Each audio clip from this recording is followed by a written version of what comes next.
Hello, hello, hello, everyone. Welcome to the Sunday Social. So this has been set up as a little space for me to unwind from the weekend, unwind from the week, do a little social painting, work on something that isn't a commission, and just generally relax and hang out with anybody who may want to join me. I hope this is coming through loud and clear. If you have anything you want to say, anything you want to talk to me about, pop it in the comments, which I should be able to see, hopefully, maybe, maybe not. But anything that, okay, so for tonight, we'll be looking at Jaghatai Khan. I finally finished him, finally finished the Primarch. Um, we'll be looking at the releases from the LVO, chewing the cud, chewing the fat with them. I'll also be leaving it up to you guys what you want to see painted on the stream tonight. Our options, and I will go through this a couple of times. I have a sneaky feeling what's going to win. I'm not too happy about it, but I will bend to the I guess tyranny of the masses. Okay, so first option that we have, Core Fieron. So this is a custom built miniature, something I've converted myself. I can go through it with you guys, painting the initial steps, step by step, exclusively on the live stream. Very nice miniature. I can continue on with this little moon face man. So we can get onto the textures of the leopard print, and we will have a little bit more leopard print here. So we can have a look at doing the kilt, the leopard print, and just generally talking about how you create a color scheme on a miniature. So that's option 2. Option 3, we have a Kickstarter miniature that was very kindly sent through to me by Print and Play Miniatures, Nocturna Miniatures. They're launching a Kickstarter on the 9th of February.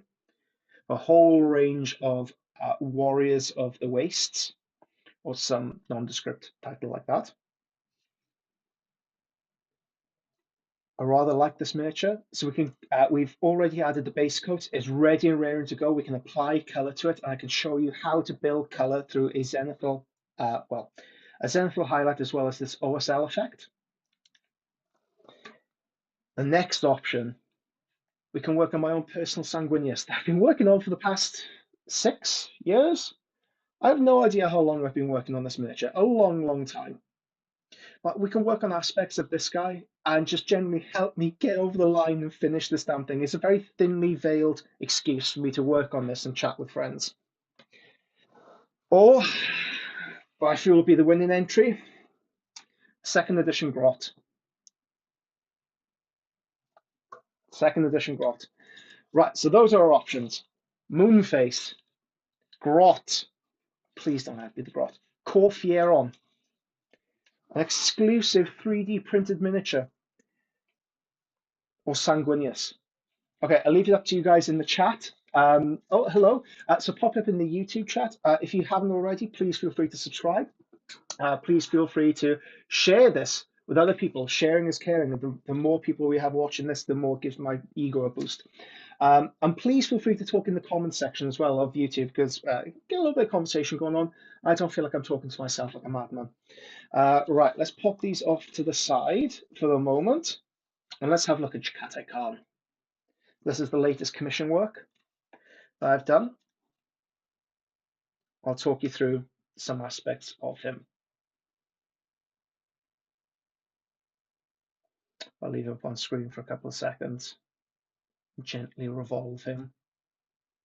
Carefully, carefully revolving him.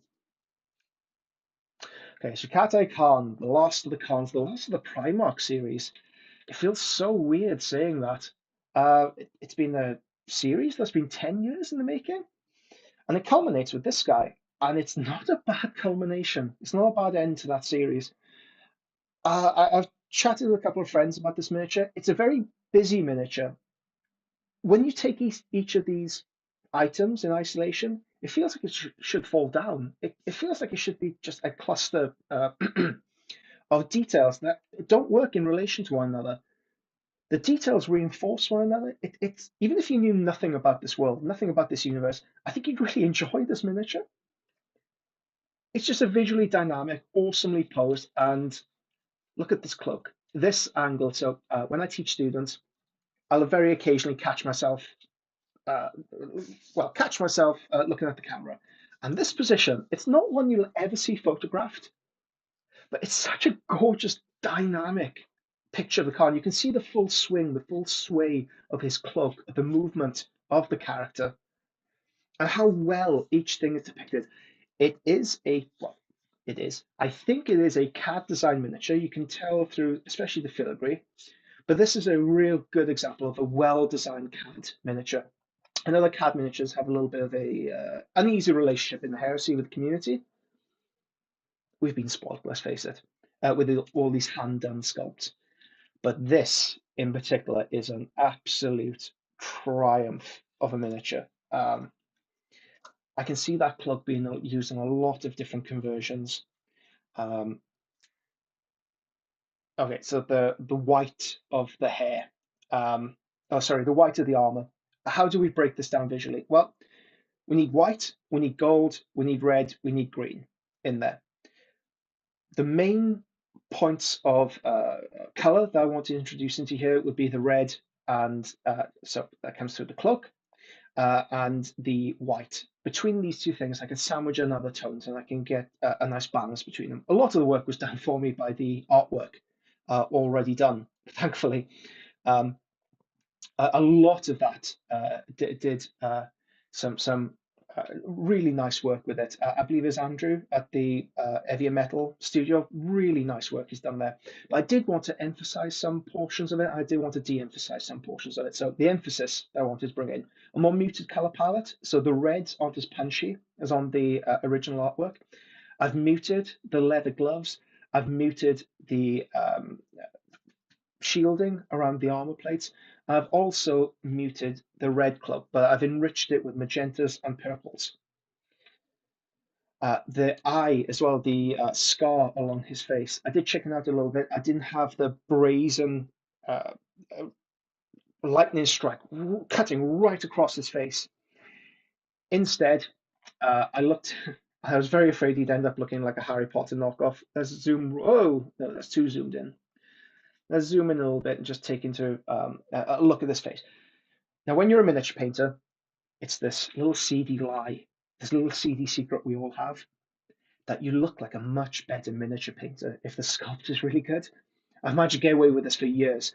And thankfully, this sculpt is freaking supreme, and it makes me look like a really good painter, thankfully. Yeah, I believe this sculpt was done by Sam Egan. Well, it was done by the team, but I believe that the head and other portions were done by Simon Egan. It's just a wonderful, expressive, amazing sculpt that it's a joy to paint.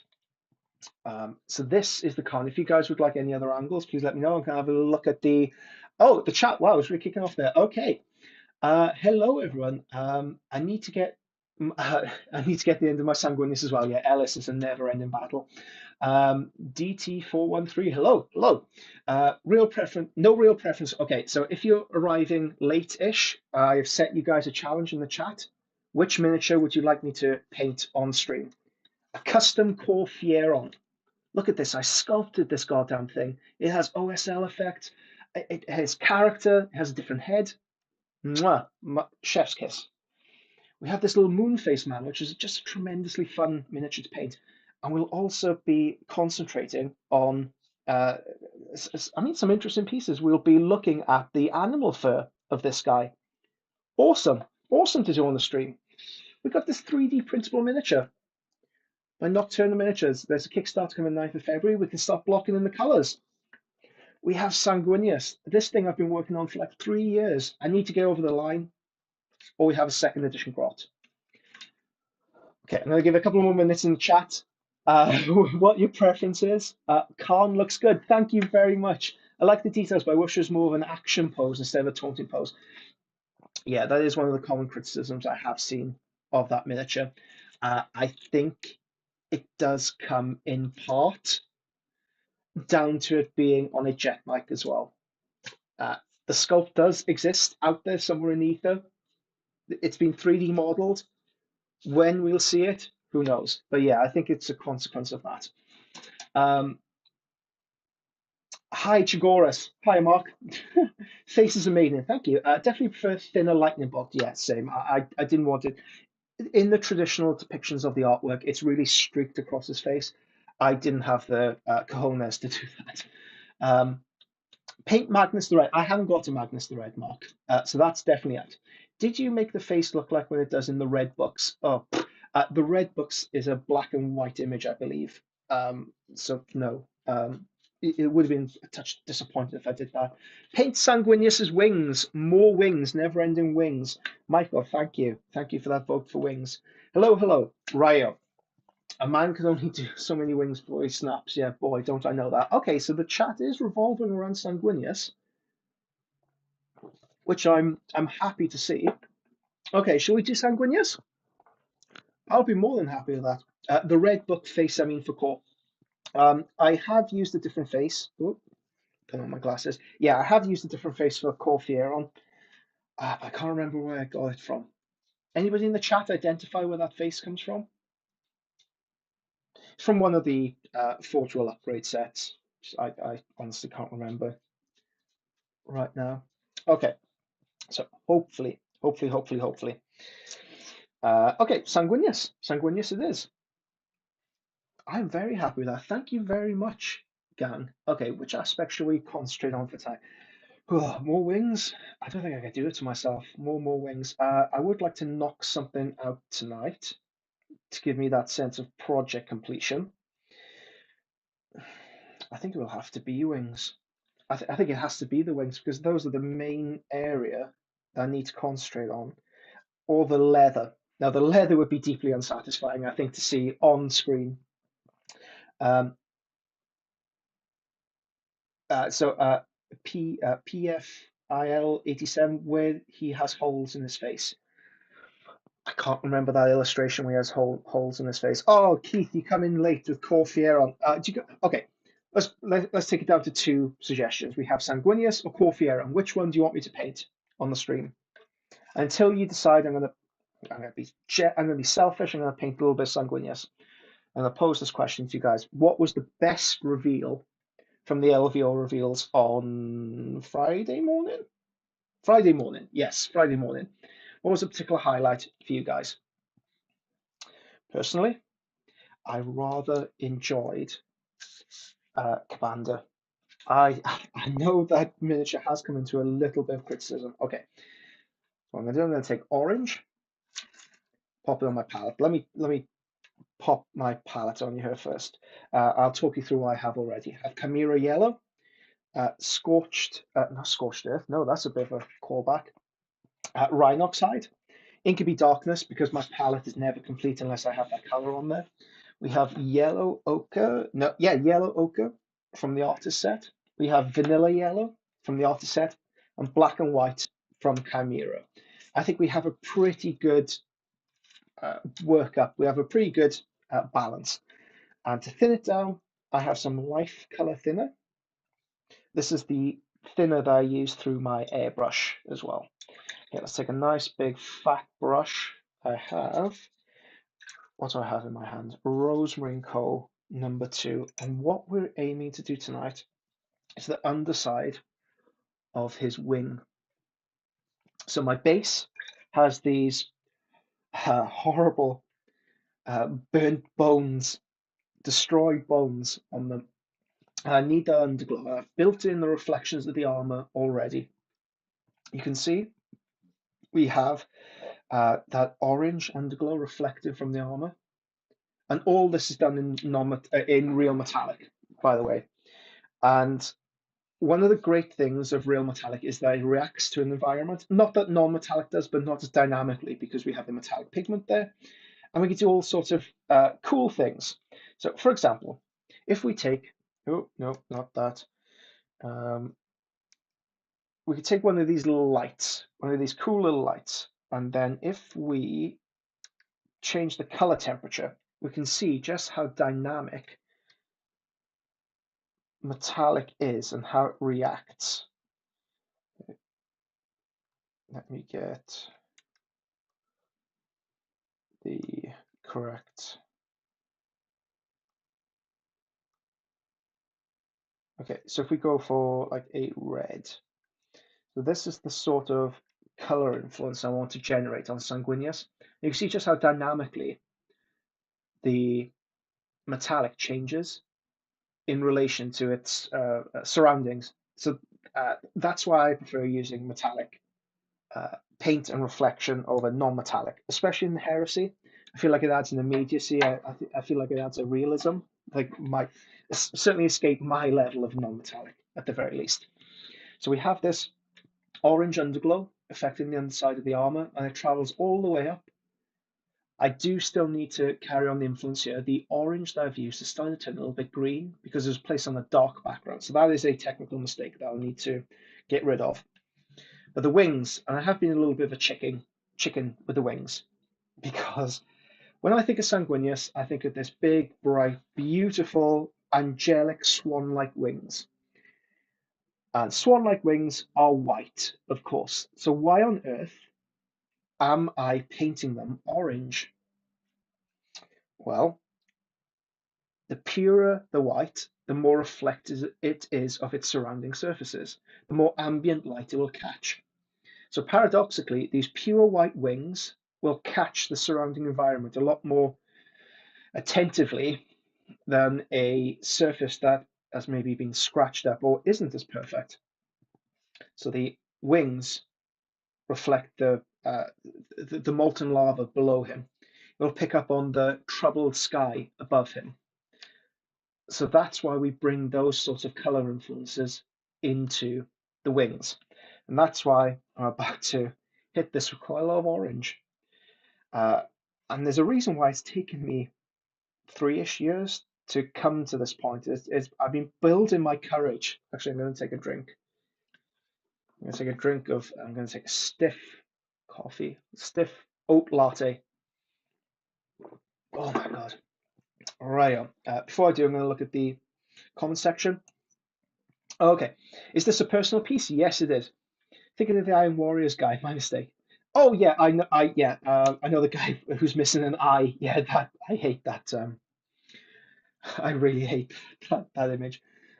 Love to see Corfier. Oh no, I think Corfier is going to be the wing. I want. What do you reckon of the wings? I quite like the wings on Commander. He looks like he's uh, pulling into like a death stroke. Like he's pushing his wing down and then going to swing into whatever unfortunate soul is in his way.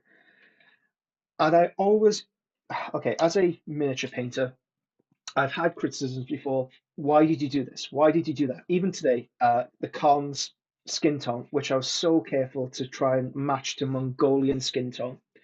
And again, that's a very broad subject. What the hell is a Mongolian skin tone? There's lots of different influences there. Um, I do sometimes make strange decisions that when it's put out into the large community, it doesn't quite land. I think the same thing might be true of Commander, that they tried to do something interesting and it maybe hasn't had the punch they were hoping for or landed like they were hoping for. However, I would always land on the side of creativity and um, a difference rather than it being like a complete recreation of the original, I believe it's Angrath, the Bloodthirst that was on their books already.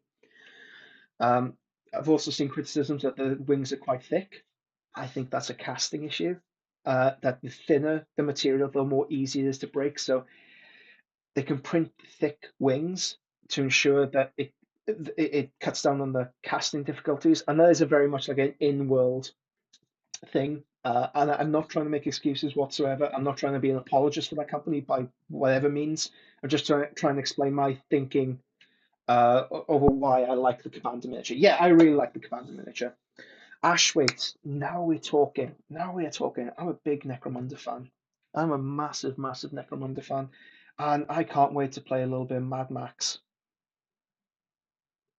in the Wastes. Okay, so first things first. Orange, Naranja. The great thing about these Scale 75 paints, they come in Spanish as well. They come in Spanish. This is Spanish orange we're using. It's lot, it's a lot prettier than British orange. Naranja. Okay, we need the paint about yay thin, and we don't really want that much moisture loaded up into the brush either, because we don't want to run the risk of any tide marks occurring. So I'm going to zoom in just a pinch and get comfortable. Oh, I really don't want to do this. And live as well. Why on earth am I doing this live? I'm very carefully dragging. Yep, that's on camera. Dragging the orange downward. All my brush movements are down. If you were curious how this Sanguinius was painted up until this point, there is a full 4K video tutorial series on Sanguinius right now via the Patreon. I wish I had like a horn, like a blast now. Boo, boo, boo, boo, boo. But yes, if you were interested in painting Sanguinius, I know Ellis, you're undergoing the course right now, and I believe when it comes to the wings, that portion is breaking you. And I do have a wry smile whenever a student says that. And alongside this, for $15, you get access to all the Blood Angel tutorials. You get access to all the tutorials in general, everything that's on there for $15, including the PDF, all the videos. Okay, I'm going to stop selling now. It's a good deal, I'm trying to say. And if you were painting a miniature this difficult, it does help to have some kind of backbone, some kind of learn from my mistakes. So I wish I had somebody to learn them off myself. Kabanda. Yeah, Kabanda. Okay, it seems to be like a big hit in the group chat, thankfully. Um, I was going to do one of the Gates of Terror, yes. So that was one of the things that was asked of me immediately. How hard would it be to have him dueling Sanguinius? I don't know until I do it. I won't know until I do it, is my honest answer. I have thought of maybe doing a scene. So in miniature painting, you are seeing a lot of this, a prevalence of this, and I'm cashing in on that bandwagon myself. This plinth is from Taro Model Maker. Exceptional plinth, but it comes with a backing, and you're able to paint a scene, a context behind it. And this will be for an upcoming project of a Black Sun miniature. So that's the initial base that we have. But I would like to get a custom base built for Sanguinius battling Kabanda. It's going to be huge. It's going to be a freaking huge base, and I'm still trying to work out the technicalities of it. But yeah, that was my initial thoughts behind it. What kind of lamp is that? I I don't know. Is there branding on there? There's no branding on this. I have two of them either side to make sure my workspace is illuminated.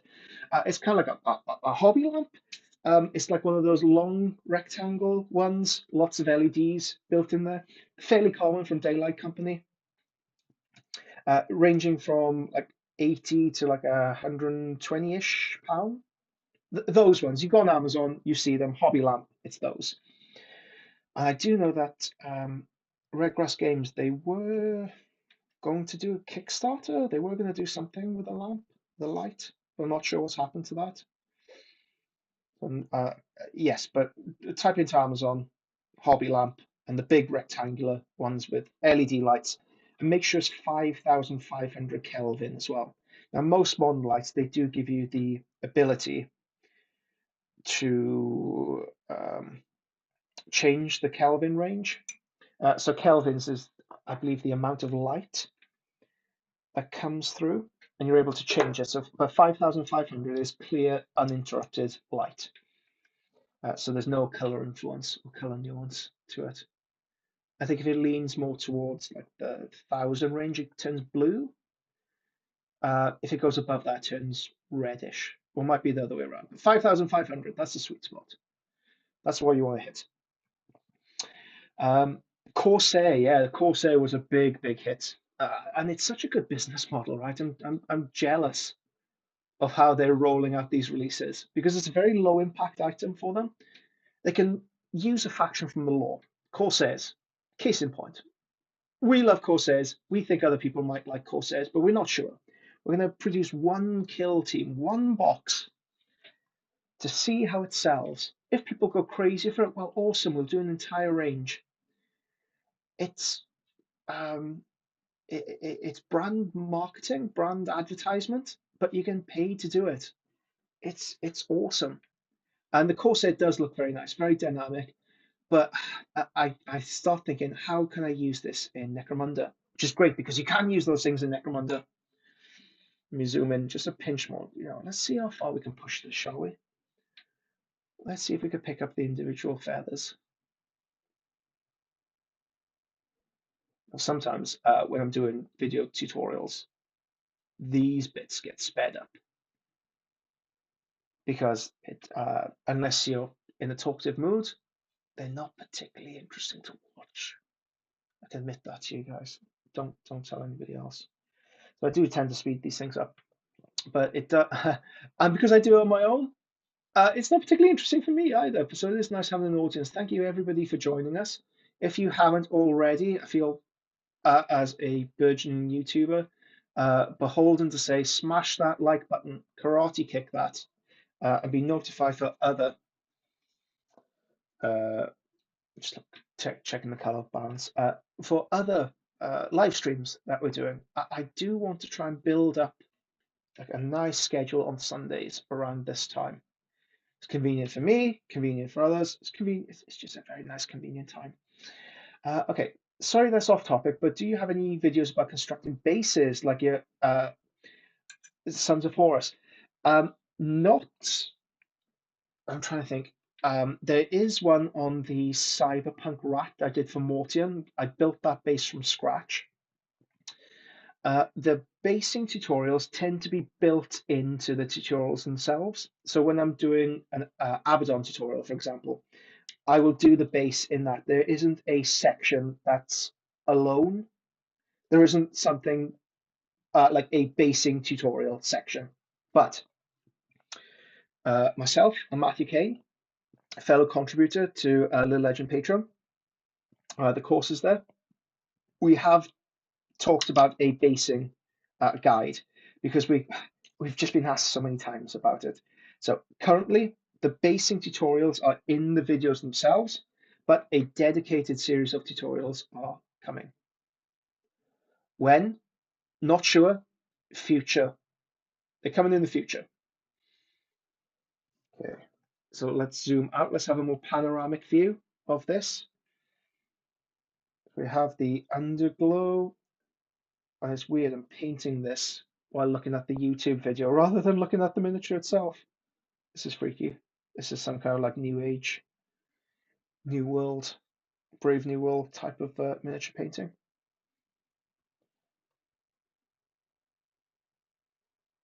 The advantage of living in Wales is that you don't need to RP Mad Max.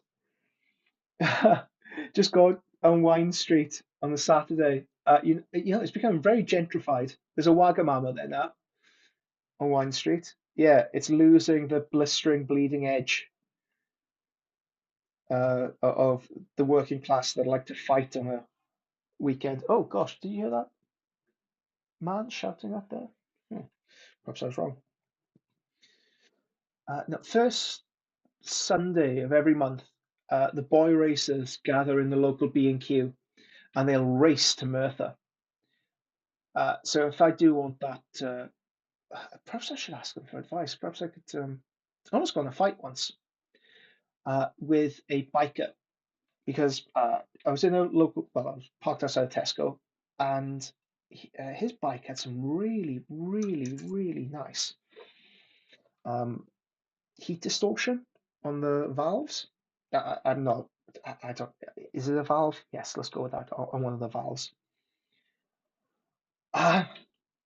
Uh, yeah, absolutely beautiful how it looked. I was bending down, I was taking a photograph. What do you think you're doing, mate? I was trying to explain to him what it is I did and why I was taking the photograph. So that's a good area of topic. What's the weirdest thing you've ever been caught doing for the hobby? And try and keep it clean, please. Any Dark Elder fans or Slashy fans, I don't want those sorts of stories.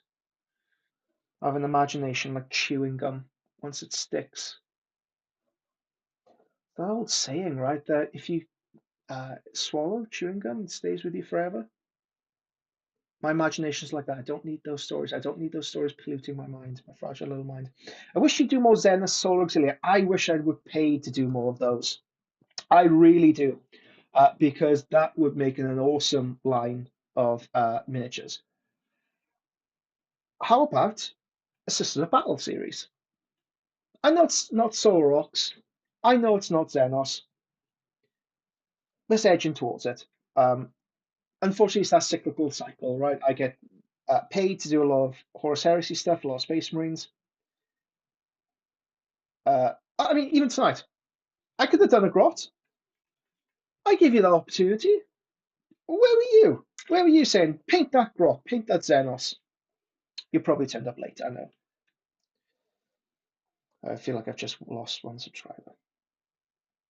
Yeah, unfortunately, Space Marine pay the bill, as horrible as that sounds. Okay, so really nice color balance now between them. We have the reflection hitting underneath here, and the wing that's slightly bent in. We have that reflection point working here as well. Okay, best painting Patreon account I've ever seen. Yes, you tell other people that. Get more people signed up. The bigger and more powerful we get, we'll try and buy Canada. I'll give you Quebec. Now, if you could tell me what's a reference to, I'll send you a cookie in the mail. I'm not sure how edible it'll be at the end. That coffee's really kicking in. Warmaster Painting. Hi, Nathaniel. So Warmaster Painting. If you don't follow him on Instagram, you're doing yourself a disservice. Phenomenally gifted painter. It makes me sick to my back teeth whenever I see one of his work, because I wish I did it myself. But for years, I was introducing Nathaniel as Warmaster to people. So this is Warmaster Painting. This is Warmaster.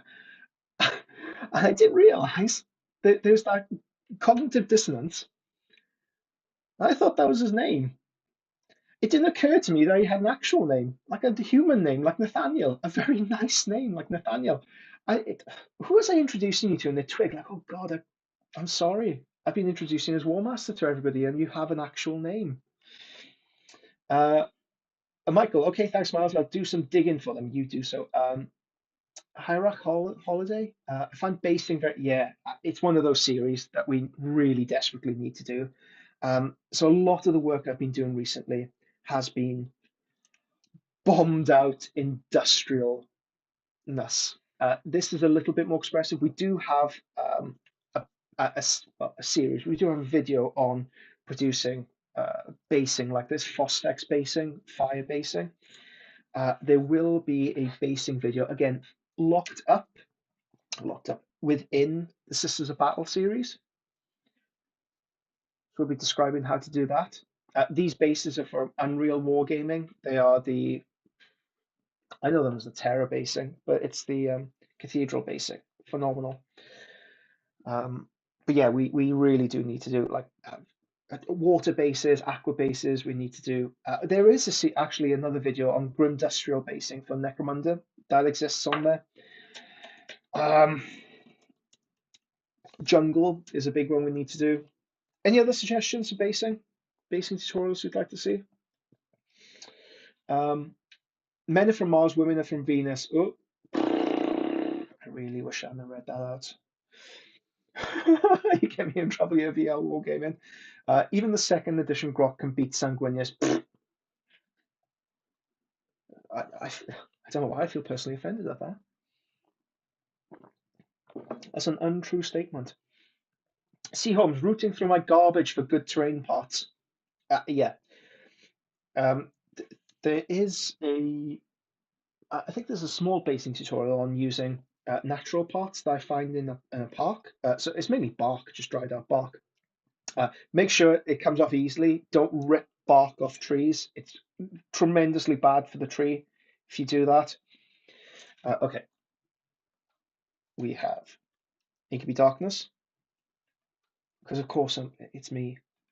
Of course I'm going to use Incubi Darkness and Vanilla Yellow. Now, you don't need to use the artist paints. They don't have some intrinsic awesome quality that you're all unaware of. You're not a peon if you still use Vallejo or Games Workshop paints. I'm an artist by trade. All this stuff is it's a business expense. So of course I'm going to buy more stuff because I want to try more stuff. The artist paints are very nice, very highly pigmented. They have a buttery quality to them. They hold their shape and have an elasticity to them. That's quite nice to use.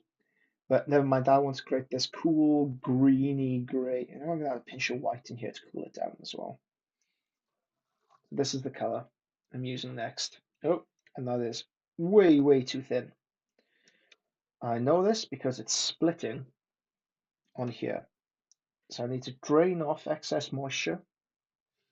Good. I'm going to block in the highlights. So when looking at these wings, the lighter portion will be actually underneath here because that's where the wing is thinnest.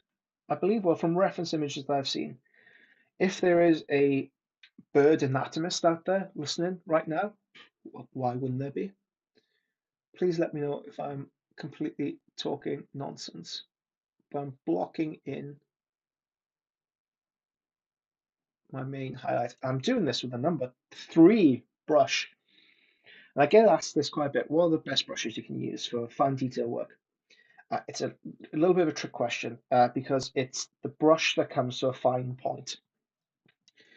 Fine detail work, how many times have you started it and it just doesn't go right because the paint dries too quickly or it's just frustrating to use?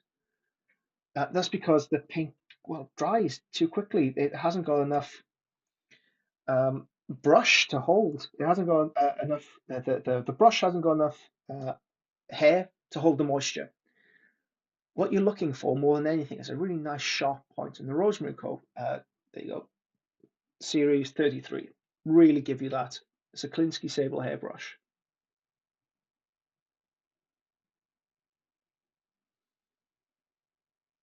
It allows me to hit these very fine details like the inside of his wings.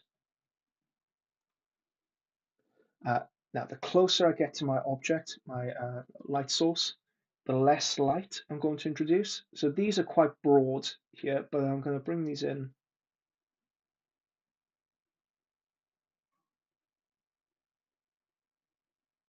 a little bit more like so. Um, who else we got here? Okay, routing through Gauge yeah, we've done that. Darian, haha, that's the nature of 40k. Being a non-Chaos Marine player is being a second-class citizen. Oh, I don't know much about modern 40k. I'm sorry, I dropped off with the new edition change. Not through any ill will whatsoever. It's just I'm an old man. I don't want to learn new things. 35? Yeah, 35. Lived on this planet for 35 years, and I still don't know any better. I'm surprised nobody's mentioned the um, Avatar from this weekend's releases. That thing looks crazy good.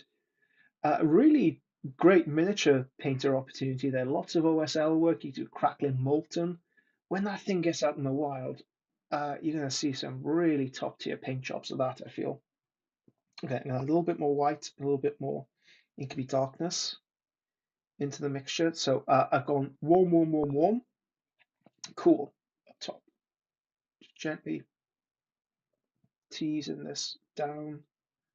Hope this is on camera. Yeah. How are you enjoying the camera angle as well?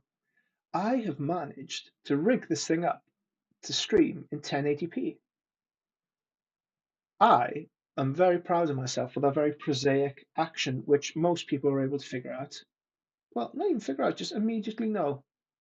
It's taken me a long, long time to get a live streaming service, a live streaming thing of adequate quality. I hope it's adequate quality at the very least. I've done a couple of tests, but there's nothing like going live to reveal your inadequacies. So it's going to be. Let me know if you have any feedback. I'm always looking to improve. I'm always looking for a good note. Yeah, but Avatar looks crazy good. And we've seen all these reveals from the LVO. Have any of you guys been to the LVO? I'm tempted. I'm wondering whether they do any like teaching courses out there, maybe, which brings us on to a really, really important point. I'm going to take a little bit of a break from this high octane action that you can see to have a look at what's on the chat. Let me zoom out just a pinch. Okay, so we got Warmaster, haha, too kind, Texas, no problem. Mr. Warmaster, I'm not going to call him Nathaniel anymore, you're Mr. Warmaster. Clear bases, you would when you're Alistair. Life ban, lifetime ban. I have an album of Fallout concept art. You know, I've got the same album of um, cyberpunk art. I bought it before the game came out and crashed on its face. Really useful for Necromunda stuff. Hmm. Um, I honestly forgot about the avatar. Oh no. Um, it sounds like a plea for somebody to commission an avatar for me. Well, I wouldn't say no. People do want more. It's Xenos stuff. So okay, let's paint an avatar. Who wants to pay me to paint an avatar? It got leaked before. It feels like it wasn't a proper Friday reveal. Ah, right. Okay, yeah. What's the size of the brush you're using? It's a number 3, Rosemary & Co. Series 33. Also, how many different sizes of brush would you recommend? Again, being sort of like a habitual collector of not only miniatures but art stuff, I have a whole variety of different things. If you're looking for really nice brushes just to set you on the path, Redgrass Games, they have 3 brushes in their arsenal: the 2-0, the 2, and they dry brush. And they believe between these 3, they got you covered. And it's hard to argue with that. They're a really nice set of brushes. For oil paints, they're freaking phenomenal. They're really good to use with oil paints. For regular, everyday brushes, for good fine detail work, I could recommend Rosemary & Co., Winsor & Newton, Broken Toad. These are very good. The Miniature Series 3. I can really highly recommend the Spearhead series. So if you do have difficulties doing stuff like this, let's zoom right the way in. I don't think even my camera can come in this close. Oh, it can. Okay, that's interesting. So if I need to paint the eyes on a gnat, they come with this weird shape, and they're great for this sort of. Okay, I'm gonna have to hold my breath here. It's a specular highlight, so it's the brightest point of light I want to add. Sorry for the lack of talking. I need to hold my breath.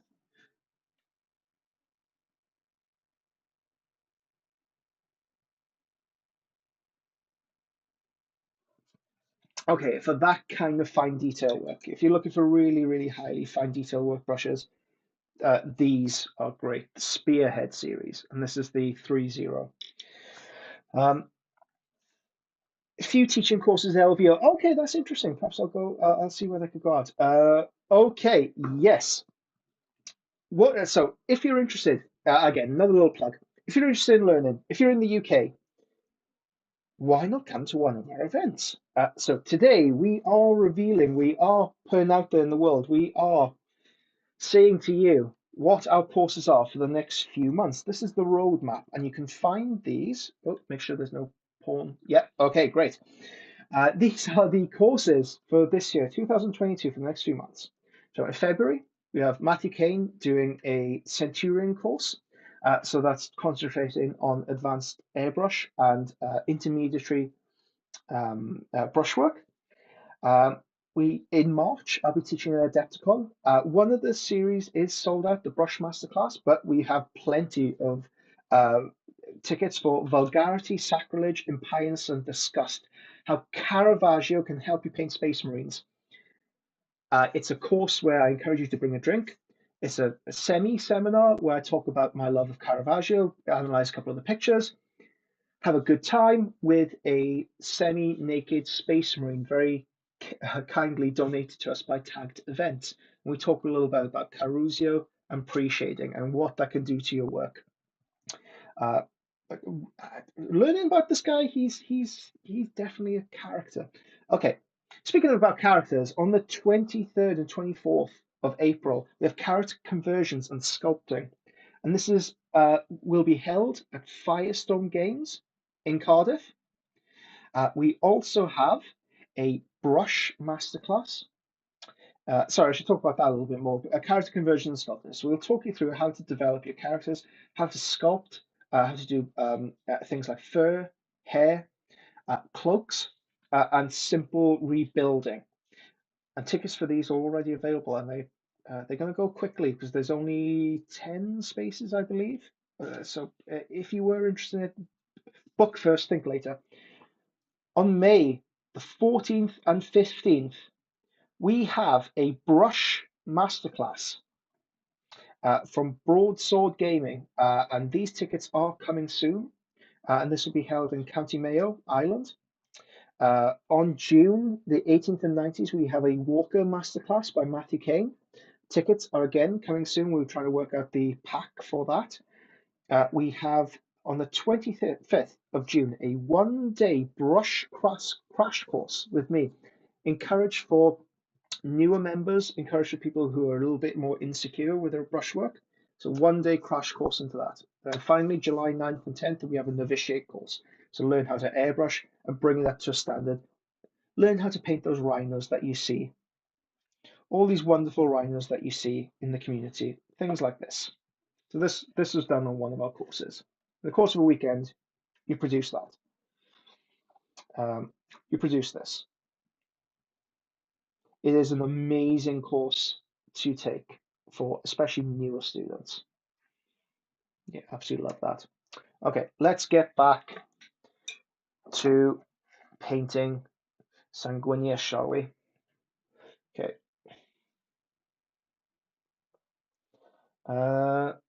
Okay.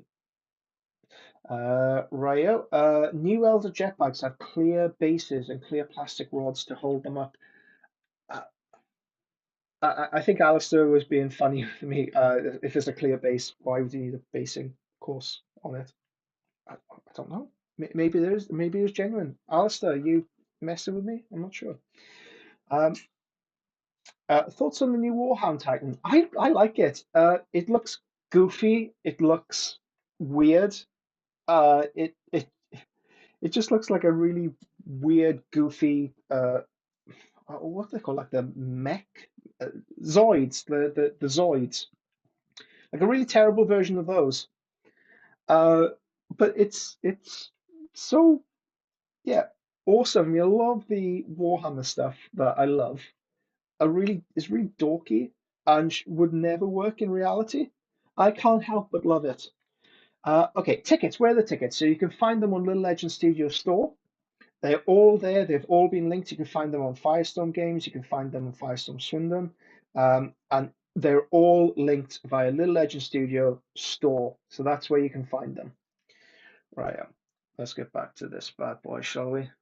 I want to do at least one section of the wings so you guys know my thinking and my methodology, and you can know my pain. Okay. I switched over to a broken toed um, number 0. I always get in this argument with myself. Is 0 a number?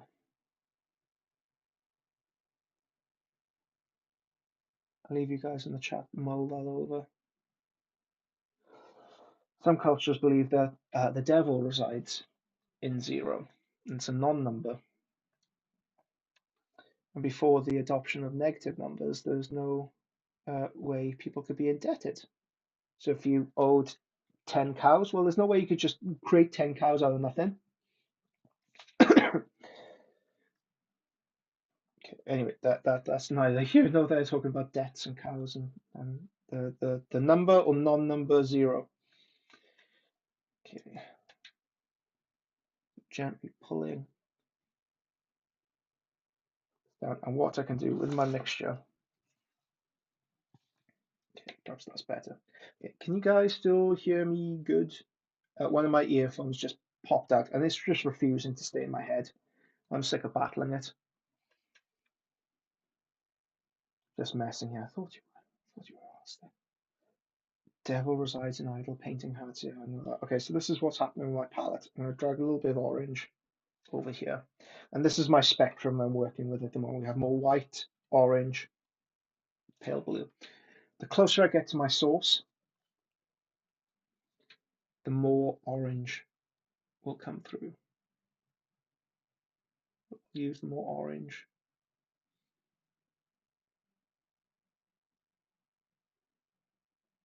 determined to get at least one section of this done. We're going to be going for another. What time is it? Oh my God, it's 10 to already. Going for like another 10, 20 minutes. So if you have any questions you want to ask, anything burning you up, it could be completely off topic. This is a really informal. Come sit and chat and drink with me if you have. I mean, I'm drinking a latte. You can drink whatever you want. It's free. The internet is completely free. Do whatever you like. It's the Wild West. Sound is good. Woo, good. Yeah, you can do whatever you like on the internet with no repercussions. You want to drink, you want to mix a Red Bull and a Monster together and drink it. You fill your boots, pal. Okay, so the closer we get down to the bottom, the more orange I want to use in here. But for those people who especially aren't part of the Patreon or aren't familiar with my work or don't care about what the hell I paint, and you're drinking heavily right now because you've got nothing better to do and you hate watching this, well, let me learn you something here. At the base, we have a lot of warm tones, a lot of oranges. We've moved up the value scale. So value is the scale from white to black. And this is why having a color wheel is so important because it tells you stuff like this. We have value 6, value 1, which is pure black, value 10, pure white. So we're moving up the value scale. But we can also play with the temperature as well. So we have lots of warm tones. If we finish it with a cool tone, it'll give us more visual punch than just using like a brighter yellow, for example. We can mix a little bit of turquoise in there, which we've done with Incubi Darkness. So that's the reason why we've added the Incubi Darkness. It's a cool tone. It's a cool color, but it's also a cool tone to use. So any highlights that we add on top will be cool. But we don't want that coolness at the bottom. We want that warmness at the bottom.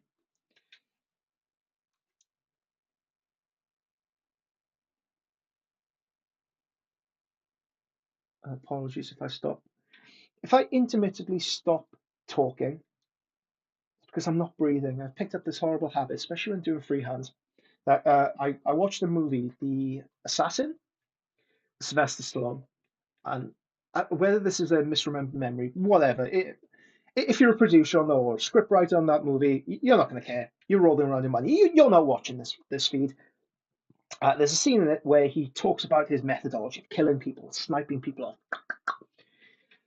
He talks about how he doesn't breathe before he takes the shot. As a child watching that, way too young, I had an awesome father. I watched it when I was like 8. Um, that shower scene left some indelible memories on me.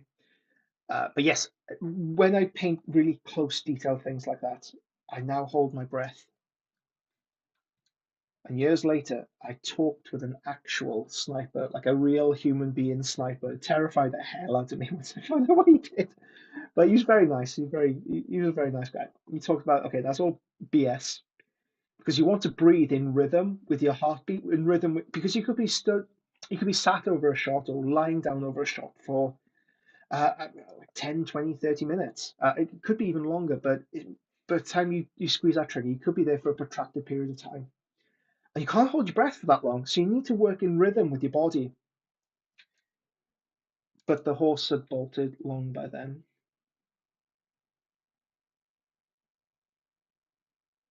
I developed this bad habit I can't seem to shake. Okay, you mentioned, oh, okay, Darren Gray. You mentioned getting criticism for the Khan's skin color. Yes, like any painter of skin, that doesn't end up chalky or destroyed isn't something to be celebrated. Okay, why don't we look at it in the final 10 minutes? Let's have a look at it. So, Mongolian skin tones. I talk about this extensively in the video that was released this weekend, so yesterday. If you did want to have a more of a thorough overview of this, it's a video that's released by the Patreon yesterday. You can find it on lil'legendstudio.com under the White Scars tutorials. Okay, Mongolian skin tone. Whenever I think of Jaghatai Khan, I think of Mongolians in the time of Genghis Khan. So this is modern day Mongolia. This is the time of high riding adventure. It's my bastardized, westernized view of that time. Of course, I haven't got any actual pictures to look at. So the pictures I have used are of modern Mongolian people. And the skin palettes, on the whole, that I've seen and that was described, tend to be lighter in complexion than Asiatic slash Chinese slash Indian skin tones. Now, I am aware that is a very problematic thing to say because how do you encapsulate an entire race in one skin palette? And you can't. And when you look at this, the color palette that you do use, certain commonalities start to come up in the photographs that we saw. For the most part, I think we have really nice, deep, burnt orangey tones. We've used rustic reds in the shadow, and we've stayed away from any greener or colder influences in the mid-tone to shadows, which you might find, especially with Caucasian skin tone, because it's slightly pinkier. On the whole, again, if you get a Caucasian dude that spends a lot of time outside, he's not going to have any of these color influences. It's going to be closer to maybe like a Mongolian idealized skin tone. That's what we're dealing with. Idealized forms, abstractions, color choices, ultimately. But I think as far as my reference material goes, I was faithful to the idea. I was faithful to the ideal. I don't think I ended up with too westernized a skin tone palette. I don't think I ended up with an overly pink skin palette. I don't think you can mistake this guy for being Caucasian. If I were doing this miniature again, I would be interested in doing it in a more Indian skin tone color palette, just as a pure uh, color, because I painted this skin tone once. Why not do something different? Okay, so perfect example. We have Sanguinius, which is the idealized Homeric, I guess, a Grecian version of an angel. The color tones that we've used underpinning this skin tone, purple and pink. Now, this is done for a very exaggerated reason as well, because there's a lot of yellow around the miniature. We have yellow hair, we have gold, there's a lot of yellow. So, in order to separate it out and drag attention to the face, we have more of a purple influence to it. Um, I don't have any other, no, I don't have any other characters to hand right now. When you look at the Khan, it has more of those almost like a burnt auburn sort of colors that I tried to build in there. So that's the difference I tried to build between them. Those are the decisions I made during the process of painting the Khan. Whether it works or not, it needs to be a individual. I mean, you all have eyes, you all have an opinion on it. You can tell me whether it works or not.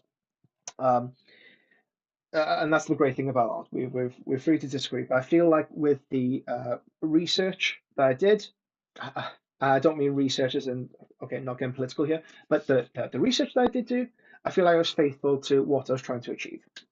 Um, okay, any good places to get color wheels? So this came free with an amazing book. I can give you a book recommendation.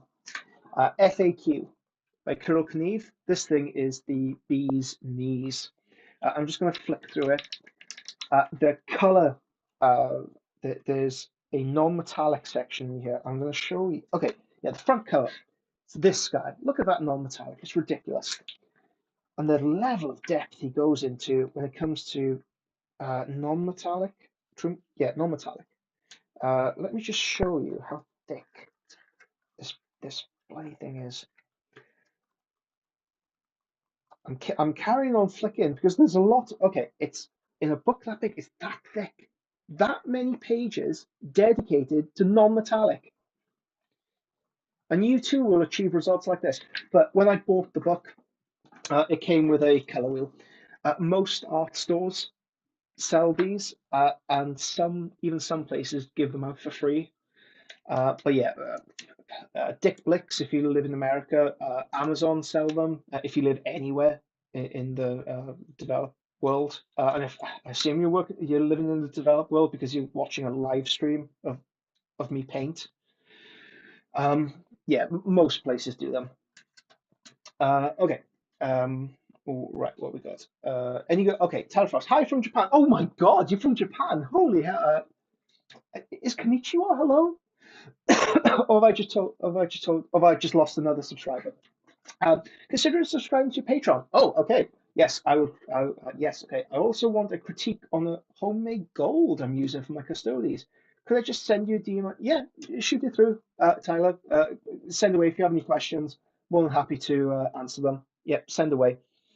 Uh, you pull the trigger halfway through the exhale. Oh, is that something with my breathe? Oh, right. You can hear me breathe with these sensors, can you? Oh God, okay, that's so you've been hearing me drink as well then, I guess. Oh gosh. Okay. I think the skin color criticism is crazy. Uh, it wasn't phrased as a confrontational thing at all. I think it, certainly from the angle, from the photograph, from the video that I displayed. Again, it's one of those things. I didn't take personal offense to it, but whenever you pour your heart and soul into something, it's like your baby, right? Somebody says you have an ugly baby, you're gonna get back up. Like, no, dude, you're the ugly one. Let's fight, bro. No, it's a criticism as a public artist. You know, you got to put your work out into the world. It's by no means the harshest criticism I've ever received, and it's fine. It's fine. It's if we're too afraid to comment on each other's work, to criticize in that manner, your work doesn't get any better. So it's needed. It's much needed. Yeah, 100%. Um, to be honest, the Mongol. Okay, yes, actually, I got something to say about this. The overall miniature is less Mongolian than expected. I think you run that horrible gamut, right? Of if you make him really Mongolian, does he end up looking a little bit too Fu Manchu-ish? Does he become a caricature of it? So if you push it too far in that direction, perhaps you could be accused of yeah, caricature. Another thing I like to bring in here, I've chatted with Sam quite a few times, this who I believe sculpted the face, and he talks about he tries to include commonalities in all the Primarchs because they're all brothers. They all come from a common source, so there will be commonalities amongst them, which I found fascinating. So perhaps it isn't a overly pushed rendition of a Mongolian face or like an Asiatic face, but I can understand the reasoning behind the decisions made for this miniature, and it's so unfortunate that we are unable to talk about these things purely because of COVID, and we haven't had the events to attend to. Because Sam, he's such an amazingly illustrative human being. You can talk to him for hours about the smallest details on his miniature, and he's very happy to help and talk about these things with you. Just we haven't had that kind of access for well, at least 2 years at this point. Um, it's not your fault the sculpting head like that. Yeah. Okay. Yeah. There is. I guess that limitation that I think the head does present it to me. I guess. Okay. Yeah. Okay. Yeah, if anything, the head shape of the card isn't necessarily super Mongolian. Yeah, okay, yeah. Fu Manchu thing again. Spawn Edge, yeah, great book. Highly recommend. If you don't sign up to my Patreon, that's fine. No need to. If you don't sign up for any of the weekend courses that you can find on littlelegendstudio.com under the store page, you can see what I'm doing here. By all means, if you take one thing away from this session, two things. Two things we're going to take away from the session. Overlapping warm and cool tones produces punch. It's something I've done with the skin tone. It's something I've done with the metallics. Right in the very top of that highlight of the gold is a small amount of turquoise silver. And that's what gives it that punch. That's what gives it the energy. And buy FAQ because it's a brilliant book. It's very advanced. The things, one of the criticisms, and it was a well meaning criticism that I have seen of it, was that it's a very advanced book. The things they talk about I guess you do need a certain level of interest and willingness to develop yourself to really get the most from that book. It's a very good book, and it's very big, very thick. And worst case scenario, you can always fend off a burglar if they come out of your house. They can happily bludgeon someone to death. Um, uh, Darren Gray sounds like people wanted to paint him with a really thick yellow. Yeah, and that was something I was keen to avoid as well. Going super caricature-ish, right, with the skin tone, because there's a whole range of different skin tone. Even if you get the prototypical Mongolian man and you paint his skin tone, it wouldn't be right because he's not representative of every Mongolian in the world. And if he spends a lot of time outside, which I assume the Khan would, he'd have a darker complexion, or perhaps they could change their complexion. I mean, they magic angel people at the end of the day. Raya, we will be wrapping up the feed here. I really hope you've enjoyed this, even half as much as I've enjoyed this. We will look to make it a fortnightly thing initially, just to make sure it's all up and running. It's all proceeding to plan. But if you have any questions, now is the time to ask them because I'm gonna walk the dog in 10 minutes time. I'm gonna get a drink as well. Barely touched this coffee, so you can hear me drink now. And perhaps you can tell me what you'd like to see in the next live stream. Would you like me to continue on with Sanguinius? Would you like me to paint Corfieron, a 3D printed miniature, an awesome 3D printed miniature, a grot, or something different, something that hell, I got an Argyle Tal I need to knock out. I could do him. I'm working on a tutorial for Miniature Painter magazine on this miniature. I could do a little bit of her. I got lots of projects dotted around, all very precariously balanced around me. If there was an altercation in this room, not much of my commission work would survive. Okay, what's the most challenging part of painting the Khan? Ever to painting totally gold? Yes. Uh, painting totally gold. Yeah, I like the original Blanche artwork or any of the depictions we see on the front of the Black Library. It's the sword. That was the most challenging part of the sword, whether to do a non-metallic or true metallic. And there's very little information about the white tiger Dao. There's very little visual information out there. So what I did was prepare, and you'll see this in next week or a couple of weeks Patreon video, talking about how to develop the blade or how to develop a color scheme when you're really unsure of yourself. So this technique is HTMM, hybrid true metallic metal. Yeah, it's a mouthful. Where we put down a base layer of non-metallic work first, and then we spray over it with metallic. And what that does is create the structure of the blade, but you have this really nice reflective quality. Again, let me get this light that I've put somewhere. So one of the charming things of true metallic work is that it picks up on ambient surroundings.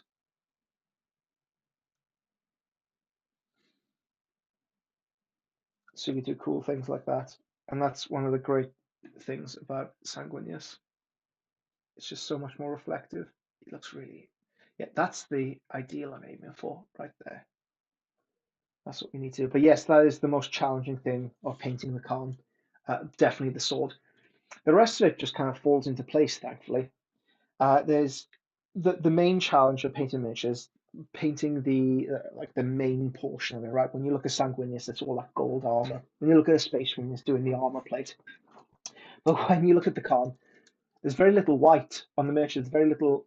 I think the Forge World Studio, the Heavy Metal Studio, they chose right by having the white to break up the panels, because this thing is so clustered full of rich detail that if you did it in gold, I'd be worried you'd lose the shape of the sculpt overall.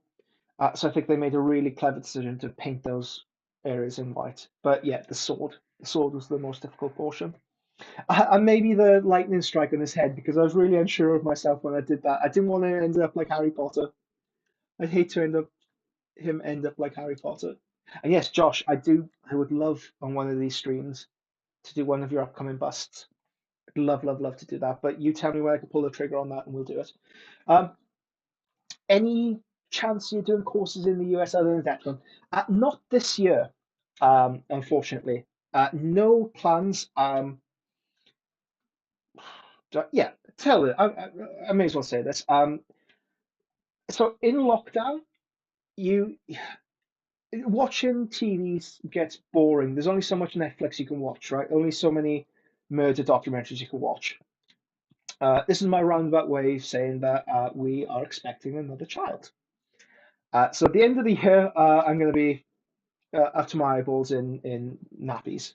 So that's the only reason why we haven't booked any more in the US. Um, Meadows is a full-time teacher, so it's hard for him to get away. And Matthew is fully employed in the army, and you know those guys, they're jealous with their soldiers and they're unable to get away.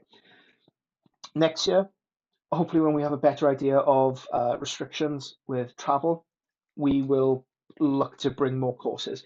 If you can secure at least 10 people for a course, please get in touch on a venue. We will bring the circus to you. Um, right. Looking forward to next time. Yeah, I'll go tell.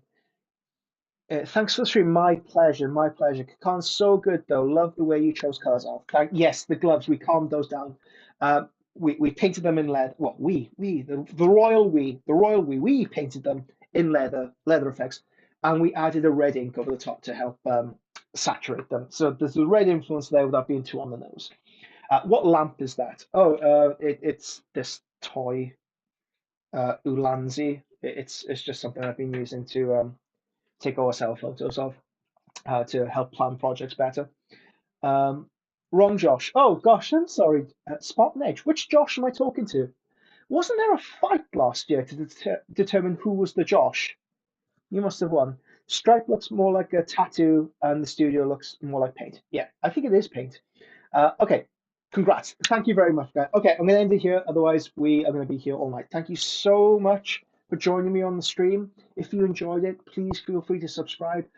Share this with other people. Share it on social media because the more popular we can make this, the more motivated I am, and the more of these we can do. And please suggest what you'd like to see in the next stream as well. That would be an interesting topic of conversation. Rightio.